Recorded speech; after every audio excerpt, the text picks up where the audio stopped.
En el siglo XVI los españoles ejercían su poder militar y naval en 4 continentes, implantando su lengua y su cultura, su religión y sus modos de vida.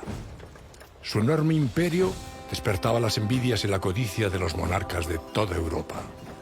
Todos soñaban con hacerse a cualquier precio con un trozo de los ricos y bien gobernados territorios españoles.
Cuando murió el emperador Carlos I, su hijo Felipe II se encontró con un imperio en el que no se ponía el sol. El rey Prudente y sus descendientes tuvieron que luchar contra viento y marea contra franceses, turcos, ingleses, holandeses, herejes, corsarios y piratas. Y el mejor instrumento que tuvieron para defender los intereses de España fueron los tercios españoles, la mejor infantería de todos los tiempos. A pesar de que Felipe II nunca declaró la guerra a ninguno de sus enemigos, al igual que su padre, el emperador Carlos, se vio obligado a guerrear sin descanso para defender y conservar lo que legítimamente era suyo. La monarquía hispánica de Felipe II, como luego la de su hijo Felipe III y su nieto Felipe IV, se vio obligada a movilizar todos sus recursos para enfrentarse a sus enemigos y para defender un imperio con posesiones en 5 continentes. Resulta difícil entender cómo se llegó a poseer un imperio tan gigantesco. Es decir, yo siempre he pensado que era una empresa que prácticamente desde el primer momento, desde Felipe II, estaba por encima de las posibilidades reales de España. Carlos I y sus sucesores, los 3 Felipes, fueron reyes muy diferentes en su manera de gobernar. Mientras que Carlos I fue un rey viajero y batallador durante gran parte de su vida, su hijo Felipe II fue un administrador minucioso, amante de los papeles, de los informes bien hechos y de la burocracia, al que le gustaba gobernar personalmente su imperio desde la mesa de su despacho en el Escorial. Su hijo Felipe III fue un rey para algunos historiadores incapaz, como pensaba su propio padre, más preocupado por los placeres de la corte, el teatro, la pintura, la caza y los toros, que por gobernar, lo que le llevó a poner en manos de validos el gobierno del imperio. Validos como los duques de Lerma y Uceda, que ejercieron el poder en beneficio propio para enriquecerse, en lugar de velar por los intereses de la monarquía. Felipe IV heredó una España muy desgastada por las guerras continuas, con su tesoro exhausto, en época de malas cosechas y con una demografía incapaz de dotar de nuevos soldados a los tercios.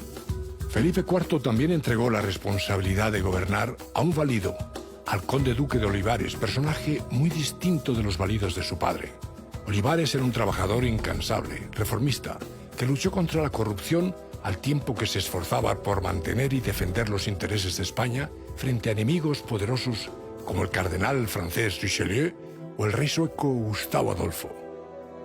Se puede afirmar que para los austrias españoles, la guerra de Flandes fue su mayor preocupación, ya que en aquella fecha, los Países Bajos eran el centro financiero más importante del mundo. Tenga vuestra majestad por el negocio más importante de su monarquía, el hacerse rey de España. Quiero decir, señor, que no se contente vuestra majestad con ser rey de Portugal, de Aragón, de Valencia, conde de Barcelona, sino que trabaje y piense con consejo mudado y secreto por reducir estos reinos de que se compone España al estilo y leyes de Castilla, sin ninguna diferencia, que si vuestra majestad lo alcanza, será el príncipe más poderoso del mundo. Siempre que España ha tenido que enfrentarse a problemas verdaderamente graves, ha recurrido al centralismo. Durante las guerras de Flandes, el conde-duque de Olivares propuso la unión de armas, y Felipe V, el primero de los Borbones, después de la terrible guerra de sucesión, implantó los decretos de nueva planta. Cuando a España le han ido bien las cosas, siempre ha sido gracias a la toma de medidas centralistas.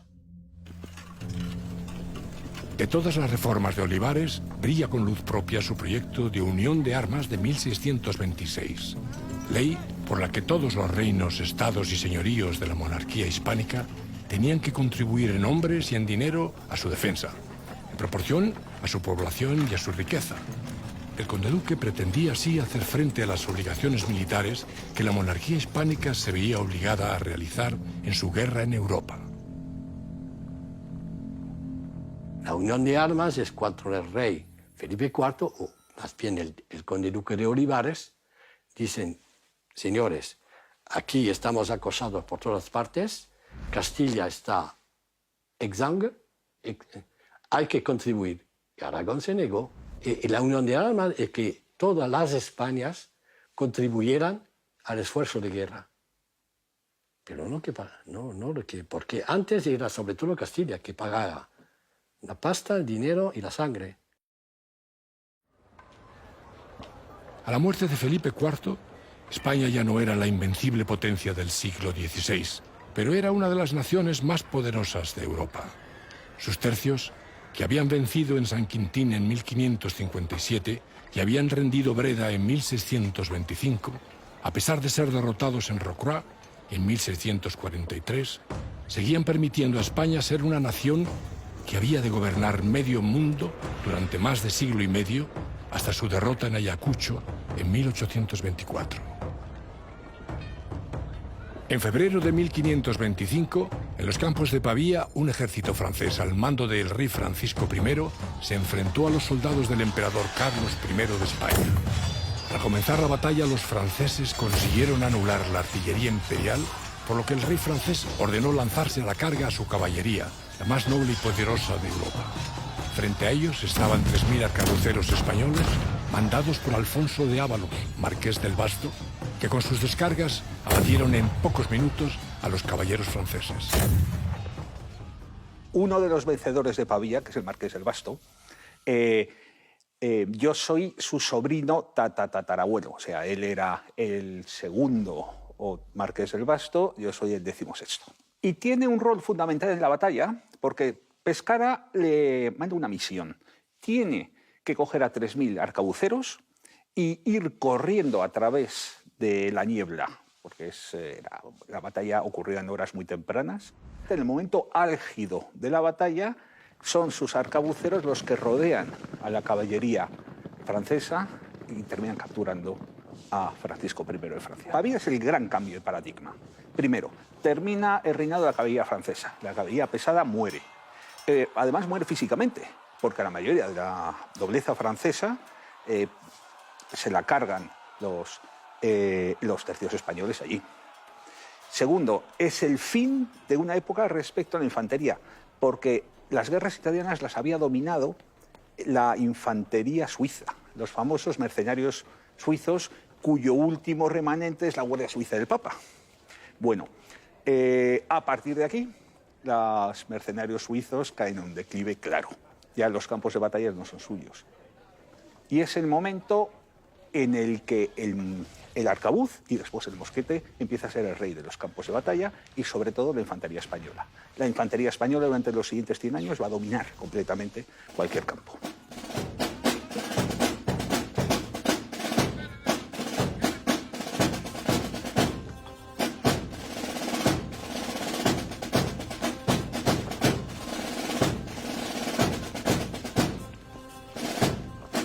historia militar del mundo acababa de cambiar. Los soldados españoles se convertían, gracias a su táctica y a la potencia de sus armas de fuego y su capacidad para adaptarse a cualquier situación, en los dueños de los campos de batalla a lo largo de 2 siglos.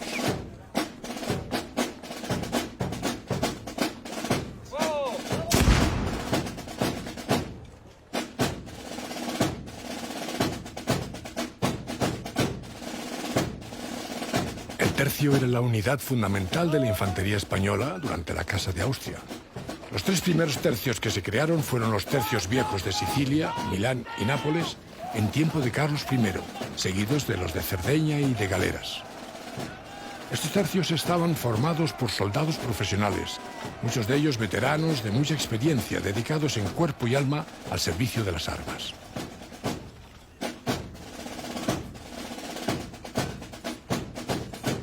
El tercio se dividía en compañías mandadas por un capitán que personalmente había sido responsable del reclutamiento de sus soldados. Los capitanes recibían una real cédula para poder reclutar directamente a sus hombres por pueblos y villas.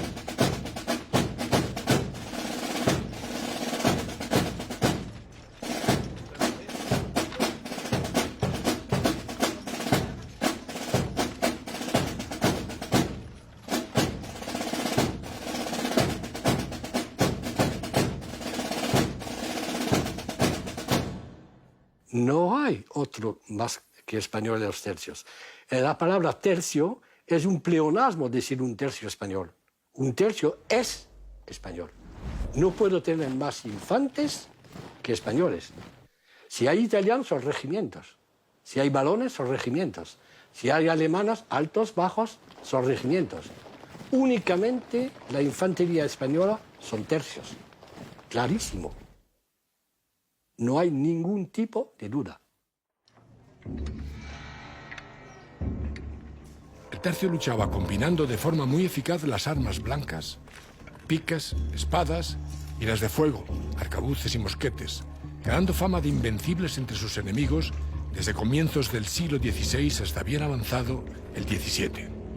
Los que portaban armas de fuego se dividían en mosqueteros con armas de 7 a 12 kilos tan pesadas que necesitaban una horquilla en la que apoyarse, y arcabuceros con armas más ligeras de unos 5 kilos que se podían disparar desde el hombro sin horquilla. Para las armas de fuego se usaban 12 cargas de pólvora en tubos de madera unidos a un correaje que popularmente se denominaban los 12 apóstoles. El arcabuz, evidentemente, no fue una invención española, pero los españoles fuimos los primeros que nos dimos cuenta de la potencialidad del arcabuz, de su letalidad, de su eficacia, y entonces se adoptó por los ejércitos de forma tan masiva que llegó a haber verdaderos problemas para encontrar soldados dispuestos a servir como piqueros, porque todos querían servir como arcabuceros. Otra especialidad eran los mosqueteros, pero el problema es que el mosquete era un arma mucho más pesada, tanto que requería una horquilla para tirar con ella.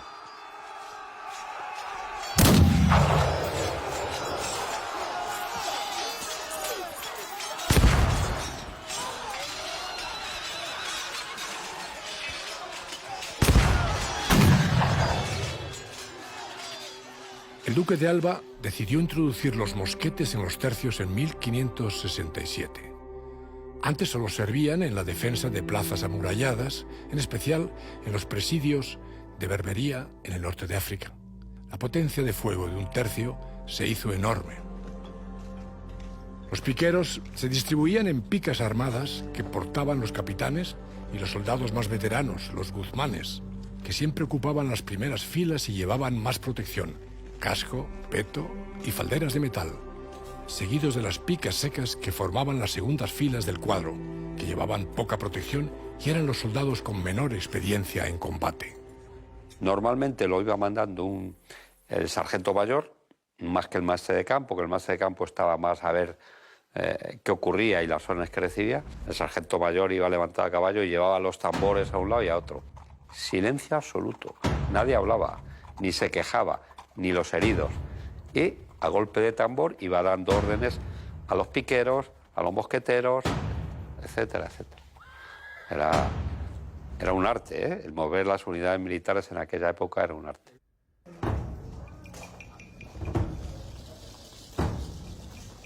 Los soldados españoles llevaban siempre espada. La espada era su gran baza en cualquier combate cuerpo a cuerpo y en su manejo tenían los españoles una acreditadísima fama. Normalmente era de doble filo y no solía medir más de 1 metro para hacerse más ligera y transportable.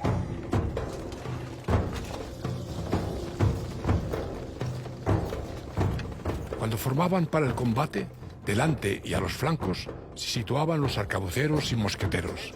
Primero solían abrir fuego los pesados mosquetes, normalmente a unos 100 metros del enemigo. Posteriormente disparaban los arcabuces a menor distancia. Y a continuación la gran masa de piqueros que avanzaba ordenadamente en cuadro formaban una barrera de hierro, bajando sus largas picas, apuntando a la garganta de las tropas atacantes. Eran como un gigantesco erizo de acero, madera, fuego y cuero que maniobraban en el campo de batalla de forma aterradora.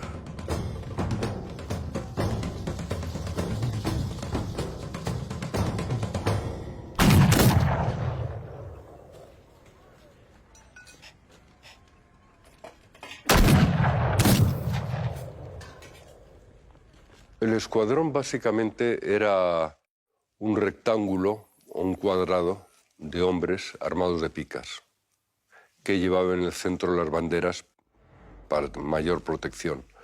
Y en torno a esas picas se articulaban formaciones de tiradores, es decir, armados con mosquetes o con arcabuces, y entonces lo que era una combinación perfecta de las ventajas de los dos tipos de armas, es decir, la pica para dar seguridad a los tiradores mientras recargaban las armas y los tiradores para adelantarse, hostilizar al enemigo con su fuego y, en caso preciso, tanto de ataque de caballería como de una presión enemiga, se acogían al escuadrón. O sea, el escuadrón era simplemente una formación militar perfectamente equilibrada. El tercio formaba en batalla en el llamado escuadrón de picas, bosques de lanzas que impedían a la caballería e infantería enemiga romper la línea de batalla del tercio. La doctrina de la época establecía oponer picas a caballos, enfrentar la arcabucería y mosqueteros a los piqueros y lanzar caballería sobre los arcabuceros enemigos, ya que estos, una vez efectuado el primer disparo, eran muy vulnerables hasta que cargaban otra vez el arma. El escuadrón exigía soldados profesionales, valientes, capaces de aguantar las cargas y el fuego del enemigo sin perder la formación, cubriendo sus bajas, a tiempo que con capacidad para maniobrar con precisión a las órdenes de sus jefes y lanzarse sobre cualquier enemigo sin titubeos. Españoles e italianos eran los mejores soldados que cualquier rey pudo nunca reclutar. Generales no españoles de la monarquía hispánica, como creía yo, Spínola, Farnesio, reconocían que el verdadero corazón, el nervio, como se decía entonces, de los ejércitos de la monarquía hispánica eran los tercios de infantería española, que a lo mejor eran un 15, un 20% del total del ejército, ¿no? Pero en ellos verdaderamente residía la potencia del ejército.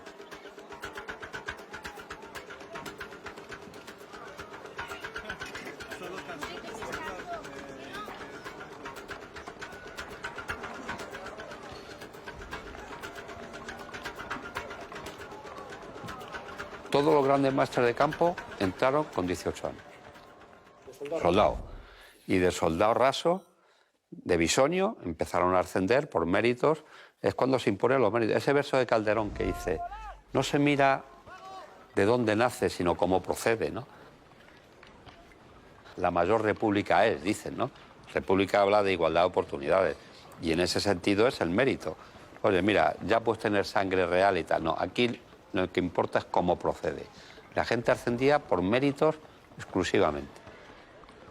A capitán llegaban 10 años, a los 10 años, 12 años. Capitán tenía por los 30 años, más o menos. Navarro fue el que inventó el fuego graneado. El fuego graneado era no solo piqueros, sino metía un arcabucero, de tal forma que cada capitán tenía un arcabuz al lado para facilitarle el derribar al de enfrente, ¿no? Y entonces había, la mitad eran piqueros, o como mínimo había cada dos un piquero para facilitar el combate este. Y luego los que iban delante con la pica, normalmente lo que hacían era matar, derribar, porque el segundo que iba detrás con la pica por este costado te lo remataba. Y el tercero todavía tenía opción para que si veían cualquier movimiento, pinchase al que estaba ahí para que no te atacase las piernas. Los tercios españoles, gracias a esta forma de hacer la guerra, se convirtieron en los dueños imbatibles de los campos de batalla. El tercio español destacaba por su disciplina y presencia de ánimo en todo tipo de combates. Sus soldados luchaban por su honor, por su rey y sus banderas, por su España y por su fe católica. Había Dios, el rey y la nación. Todos cimentados por mi propia honra. Es decir, que sirvo a la nación sirviendo al rey, lo debo, es mi honra, y sirvo a Dios. Y a la Iglesia, a la Santa Iglesia Católica, Apostólica y Romana.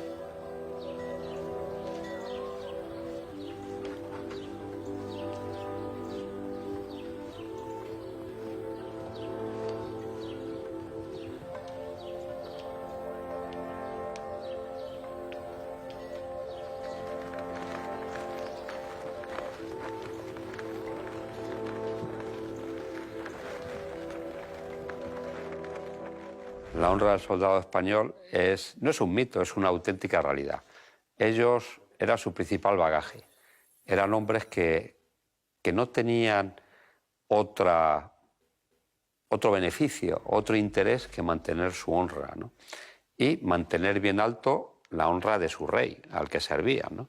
De tal forma que incluso hasta los amotinados, para no perder la honra, siempre fueron leales al rey. Decía, me deben dinero, pero yo soy leal al rey. Es algo que desde aquí parece un poco utópico, ¿no? Entonces era su mochila, era su razón de ser el mantener la honra, y por ella vivían y morían. La frase esa, somos un tercio español, no tenemos otra opción que o victoria o muerte. Los tercios españoles solían hacer uso de formas de combate, formas de guerra irregulares, posibles gracias a su enorme moral y combatividad. A los tercios acompañaba artillería, zapadores y abundante caballería. Los tercios no solo eran invencibles en campo abierto. En Flandes, la mayoría de las batallas estaban vinculadas al asedio de plazas fortificadas, según marcaba la entonces imperante traza italiana, sistema diseñado para resistir el fuego de la artillería de la época.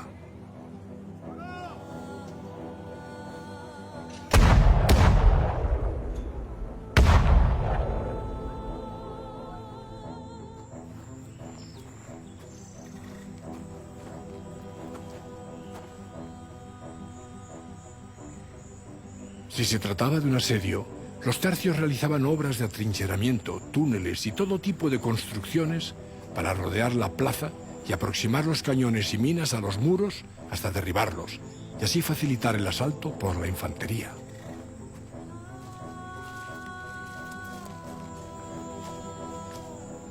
Las encamisadas eran acciones en las que un reducido grupo de los mejores hombres perpetraban incursiones por la noche en el campo enemigo. Daban un golpe de mano armados tan solo con la espada y su daga, sin ninguna protección, ataviados con una simple camisa blanca, de ahí el nombre, para distinguirse de sus contrarios. Estos ataques provocaban el terror entre sus enemigos.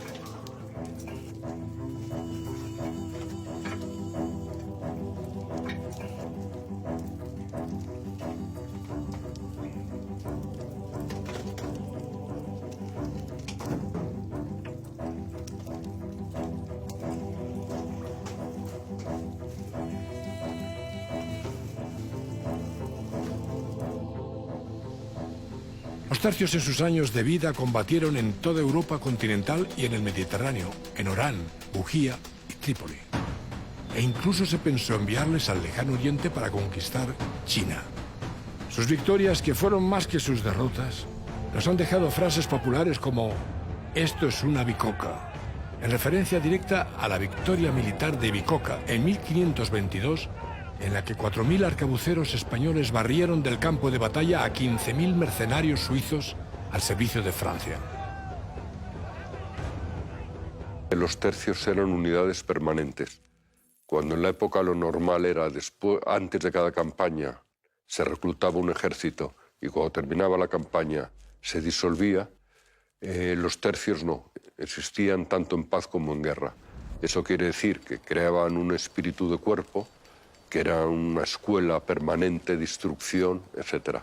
Pero dicho esto, la superioridad de la infantería española, que como digo era universalmente reconocida, yo creo que se basaba en dos factores, uno material y el otro moral. Material en el sentido de que era una organización para la época perfecta, era un equilibrio perfecto entre los tipos de armas que ya he mencionado. Y desde el punto de vista moral, bueno, la experiencia, o sea, esas victorias tipo, que diría yo, Pavía, San Quintín, Bicoca, dio a los soldados españoles un verdadero complejo de superioridad. En San Quintín, en la batalla de Nordlingen o en el terrible sitio de Breda, las armas de España se alzaron con la victoria y sus éxitos han quedado recogidos por los mejores pintores y escritores del siglo de oro español.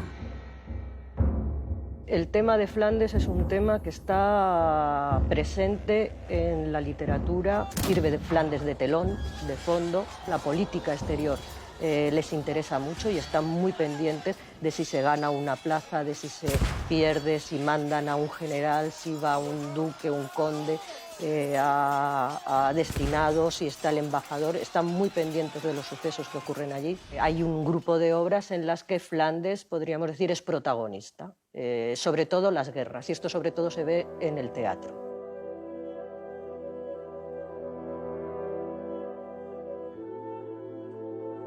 Una de ellas, sin duda, es el sitio de Breda de Calderón de la Barca. En el año 1625 se estrena esta obra de Calderón, se estrena una obra de Lope que no tiene que ver con Flandes, pero que tiene que ver también con otra de las grandes victorias del momento, que es la de la toma de la bahía de Todos los Santos en Brasil, que es el Brasil restituido. Y además son dos obras que se van a estrenar seguida una de otra, como digo, en el año 1625, y que lo que van a celebrar son las victorias y que se van a utilizar como obras de propaganda para la política bélica de Conde Duque de Olivares.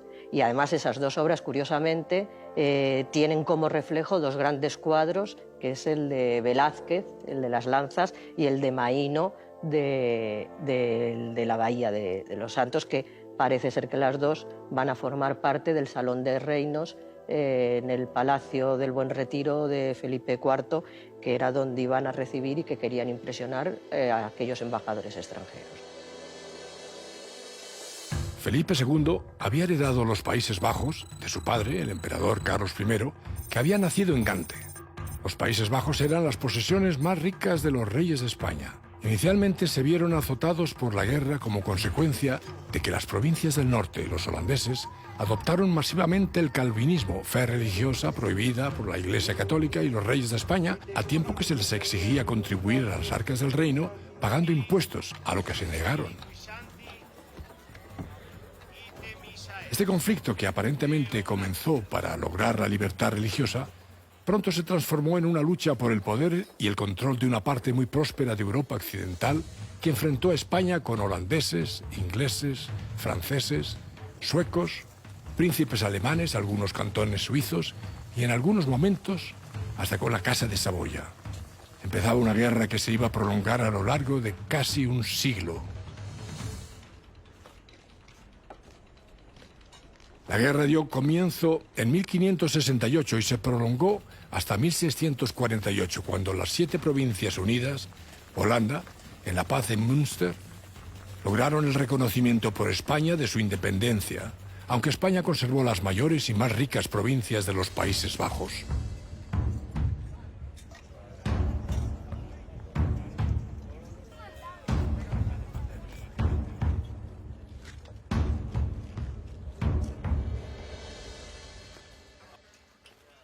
La guerra de Flandes fue agotadora para la monarquía española, especialmente por la enorme distancia que separaba los campos de batalla de los Países Bajos del corazón de la monarquía hispánica. René Quatrefages ha dicho: el combate más importante que libró España fue contra la distancia. Richelieu afirmó ante su rey Luis XIII: no se puede dudar de que los españoles aspiran al dominio universal y que los únicos obstáculos que hasta ahora el presente han encontrado son las distancias entre sus dominios y su escasez de hombres. Problema al que unía su endémica falta de tesorería para financiar estas guerras. Para mantener la soberanía de España en los Países Bajos, en 1544 Álvaro de Bazán envió 3.000 hombres a luchar a Flandes. Estos hombres fueron en barcos españoles saliendo desde las costas del Cantábrico. Pero en 1588 esta ruta naval quedó interrumpida al caer el puerto de Calais en manos enemigas y subir al trono de Inglaterra Isabel I. En 1563, el cardenal Granvela, para una futura visita que Felipe II pensaba hacer en Flandes, trazó una ruta terrestre que discurría entre Milán y los Países Bajos, pasando fundamentalmente por territorios propiedad de la corona española. La necesidad de buscar una vía terrestre para llevar tropas llevó a recuperar el proyecto de Granvela en 1567. Nacía el camino español que a lo largo de cerca de 1.100 kilómetros iba a cruzar Europa de sur a norte, partiendo desde el milanesado para seguir por Saboya, Piamonte, el Franco Condado, Alsacia, Lorena, Luxemburgo, el Obispado de Lieja, hasta llegar a Namur y Bruselas. Nacía el primer trazado de El Camino Español. Es una hazaña porque se marcharon miles de soldados, de infantes, la primera vez, hace 450 años, casi 9.000.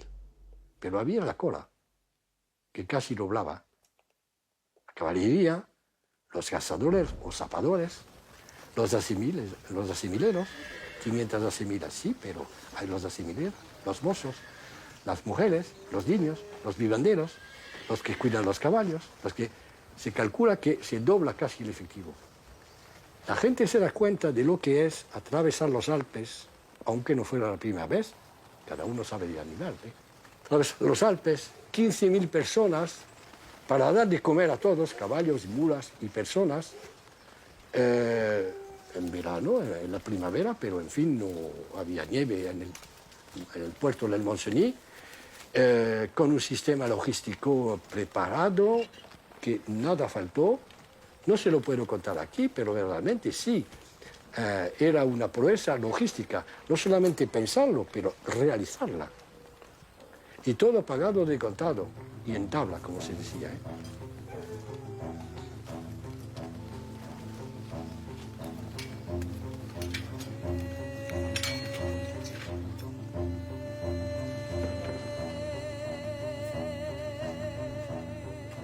Más que un alarde logístico, yo creo que es un alarde estratégico, porque no solo era alimentar a las tropas, sino llevarlas, ¿no?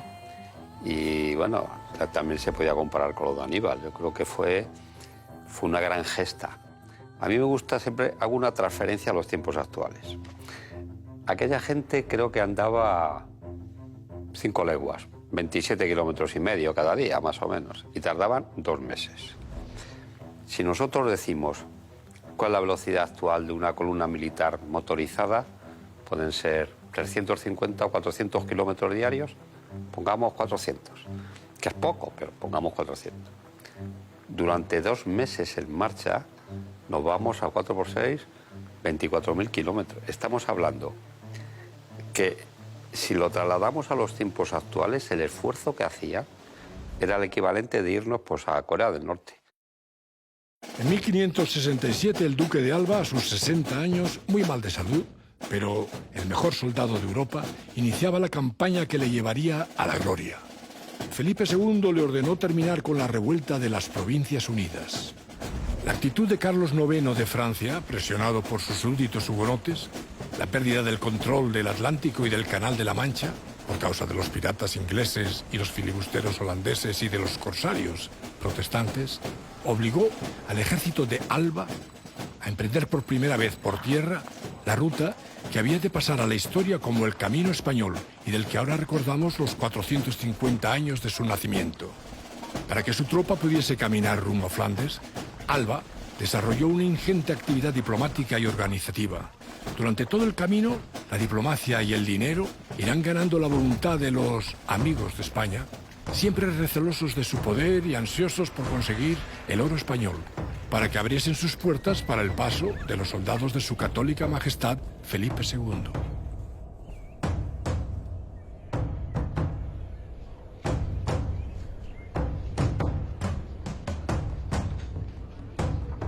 Junto al trabajo de los diplomáticos y los ducados generosamente repartidos, irán zapadores que acondicionarán los caminos, construirán puentes y marcarán vados y lugares donde dormir después de cada etapa militar en el largo camino que lleva al más duro campo de batalla de toda Europa.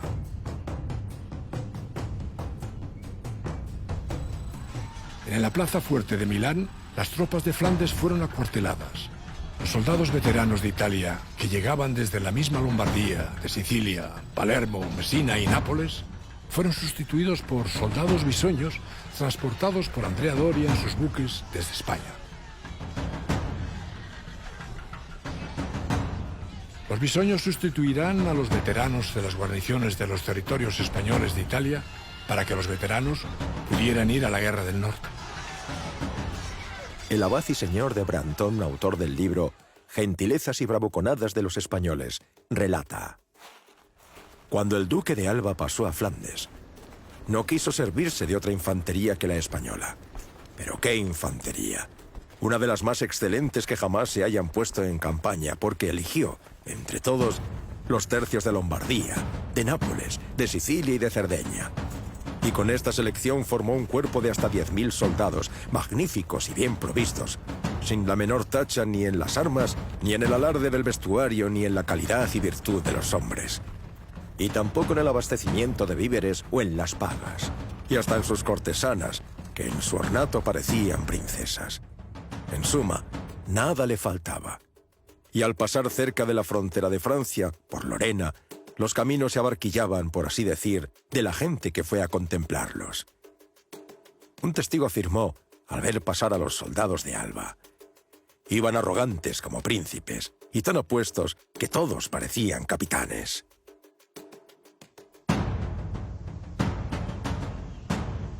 Con Alba marcharán 4 tercios veteranos: Nápoles, Sicilia, Lombardía y Cerdeña, en total 49 compañías. En vanguardia, el tercio viejo de Nápoles, seguido del de Lombardía, 4 compañías de caballería ligera y todo el equipaje. A retaguardia, los tercios de Sicilia y Cerdeña y 2 compañías de jinetes albaneses. Eran 10.000 hombres mandados por los soldados mejores de su tiempo: Alonso de Ulloa, Sancho Londoño, Julián Romero de Ibarrola, que desde mochilero alcanzó los puestos más altos de la milicia, algo que solo podía ocurrir en los ejércitos del rey católico, y Gonzalo de Bracamonte.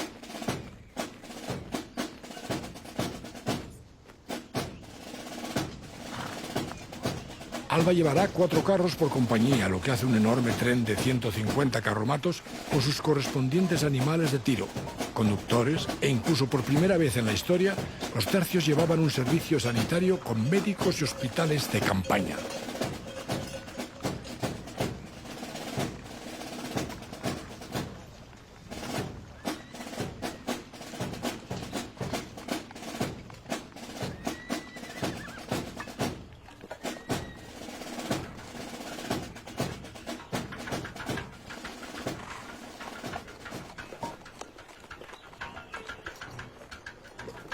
El camino español no tenía un trazado fijo, ya que se veía siempre alterado por las condiciones climáticas, los cambios de alianzas, las amenazas de los enemigos de España y el problema de alimentar a toda la tropa a lo largo de un viaje tan largo. Los españoles marchaban con buena disciplina y a buen paso.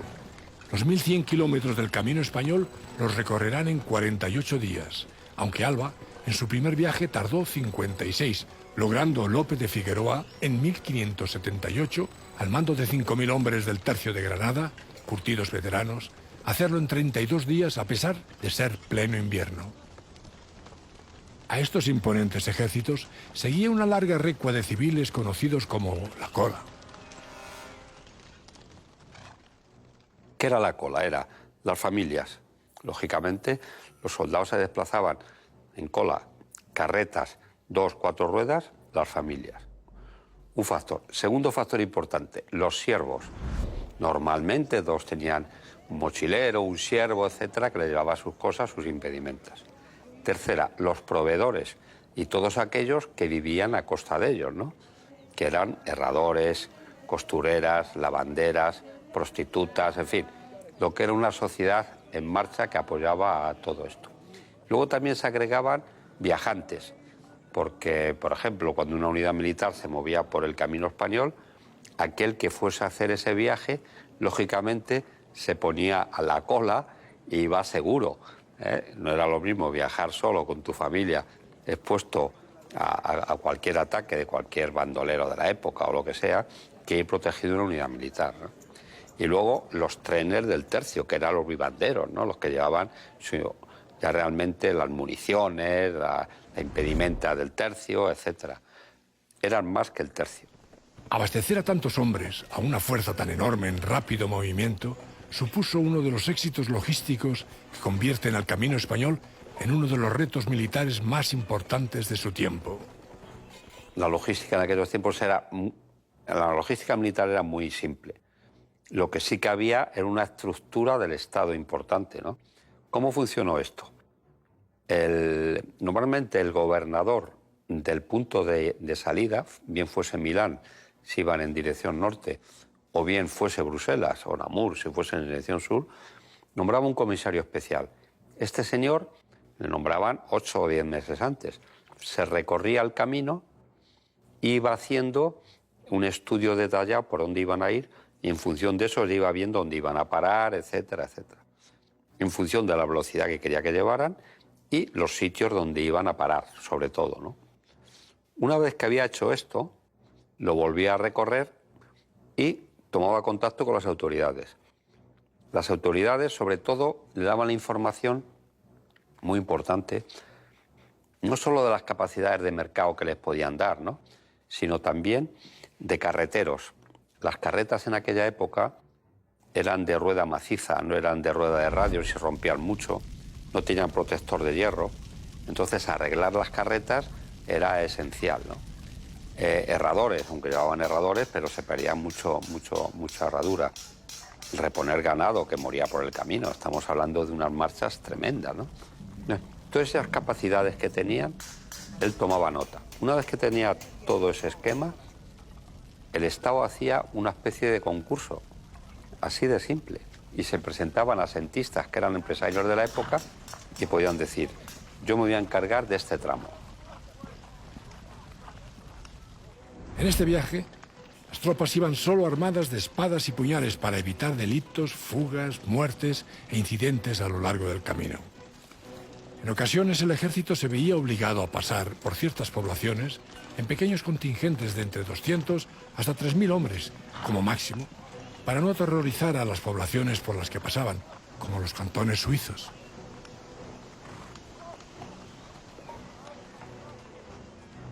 Diego García de Palacios dirá, cuando se hubiera de pasar por tierra de amigos, se vaya por los caminos reales y público, sin hacer daño, y que se pague todo lo que se tomare y gastare, porque de amigos no se conviertan y hagan enemigos, cosa que no siempre se conseguía. Los soldados vivían como podían, pobrecillos, ¿no? Porque había alojamientos. Los que iban por delante, los logistas o los empresarios, porque eran más empresarios que militares, contrataban los alojamientos que había, pero el alojamiento era a cubierto. Algo a cubierto y un catre, es decir, un establo con un catre, vale. Entonces, ¿cuántos se alojaban? Pues dependía la capacidad de cada pueblo, cada aldea, pero a lo mejor era un 15, un 20% aproximadamente, no más. Y lo pagaban, ¿eh? No lo pagaban mal, lo pagaban bien. Y el resto, pues ellos llevaban los típicos palos, lonetas, etcétera, y hacían las típicas cabañas, decían, ¿no? Chabolillas entre nosotros, ¿no? Aprovechando también un poco los carros, acolaban lonas, palos, etcétera, y dormían como podían.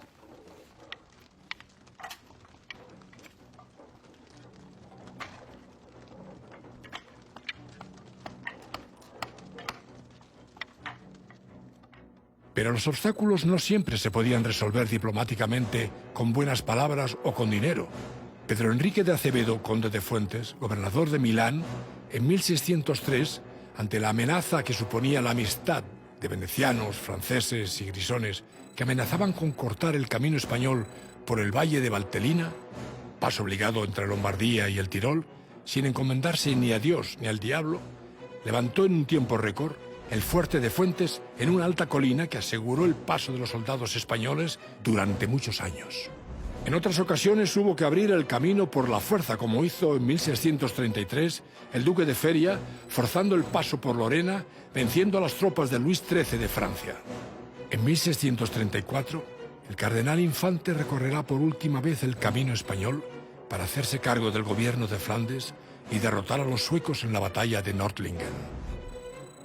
En 1638, con la caída de la plaza imperial de Breisach, quedó definitivamente cortado el camino español, llegando a partir de 1643 los refuerzos por mar desde el Cantábrico hasta la pérdida en 1658 del puerto de Dunkerque, viaje que duraba 15 días.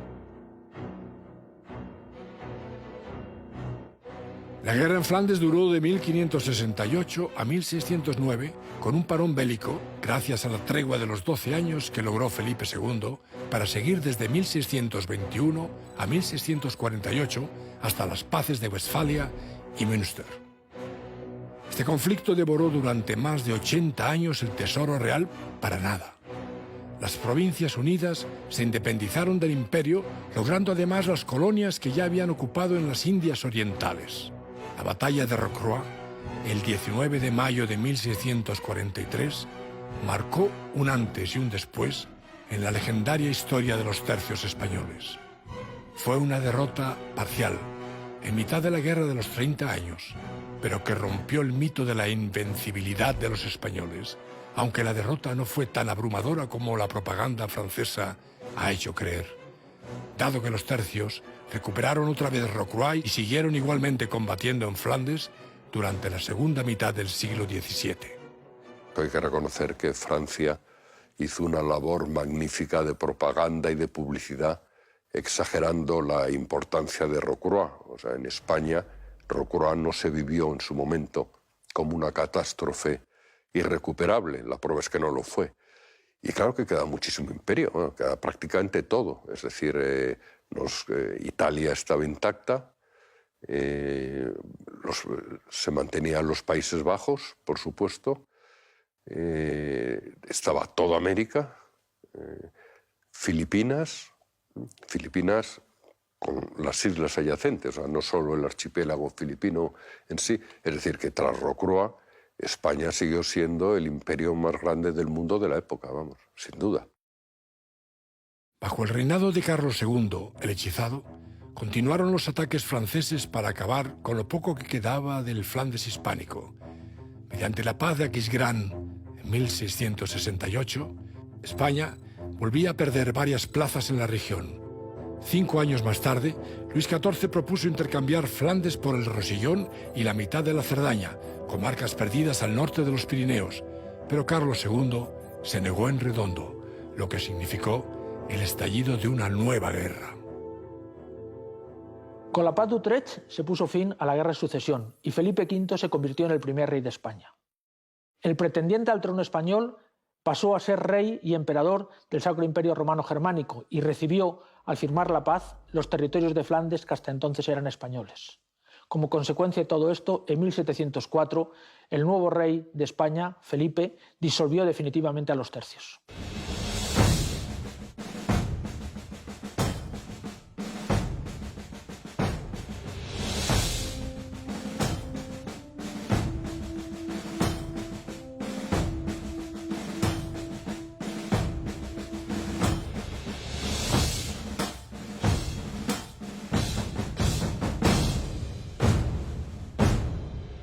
Dice el señor de Brantôme, vemos cómo los soldados españoles se han atribuido siempre la gloria de ser los mejores entre todas las naciones.